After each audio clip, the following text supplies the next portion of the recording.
അതിനുശേഷം പിന്നെയും ചാനലിലാണ് വന്നത്. കൈരളി ചാനലിൽ എൻ്റെ കഥാപാത്രങ്ങളിലൂടെ എന്ന് പറഞ്ഞിട്ട് ഫിലിം സ്റ്റാർസിനെ ഇൻ്റർവ്യൂ ചെയ്യുന്ന പരിപാടി, അതിലാണ് ഞാൻ സ്റ്റാർട്ട് ചെയ്യുന്നത്. എൻ്റെ ഒരു ഭാഗ്യം എന്ന് പറഞ്ഞാൽ ഇപ്പം നിങ്ങൾ ഇരുന്ന് ചെയ്യുന്നത് പോലെ ഒരു 150-ൽ പരം ലെജൻസ് ഉൾപ്പെടെയുള്ള ആൾക്കാരെ ഇൻ്റർവ്യൂ ചെയ്യാനായിട്ട് ഭാഗ്യം.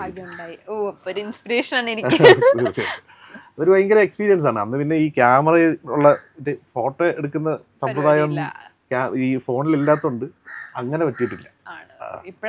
തിലകൻ സാറുണ്ട്, ഭരത് ഗോപി,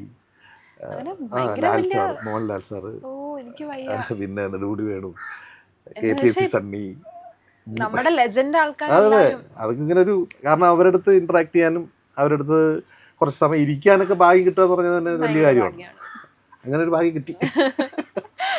അഭിനയം ഭയങ്കര താല്പര്യമായിരുന്നു. അഭിനയം എങ്ങനെയെങ്കിലും നമുക്ക് ആദ്യം തോന്നുക സിനിമയിലേക്ക് എങ്ങനെയെങ്കിലും എത്തിപ്പെടുക എന്നാണ്.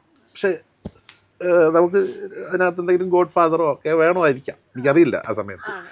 ഇപ്പോഴങ്ങനെയല്ല, ഏത് റൂട്ട് വഴി പോകണമെന്നറിയില്ല.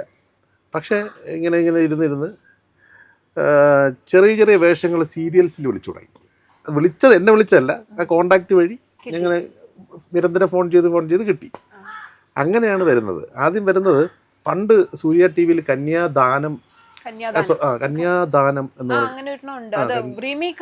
അല്ലല്ല, പണ്ട് എനിക്ക് തോന്നുന്നു 2004 മറ്റോ. അപ്പം അതിലാണ് ഒരു 10 എപ്പിസോഡ് വരുന്നൊരു വേഷം ചെയ്തു. മധുബാലേട്ടൻ്റെ സുഹൃത്തായിട്ട്, ബോംബെയിലുള്ള സുഹൃത്ത്. പക്ഷെ ബോംബെയൊക്കെ ഇവിടെ ആയിരുന്നു, ഇവിടെ അടുത്ത് തന്നെ.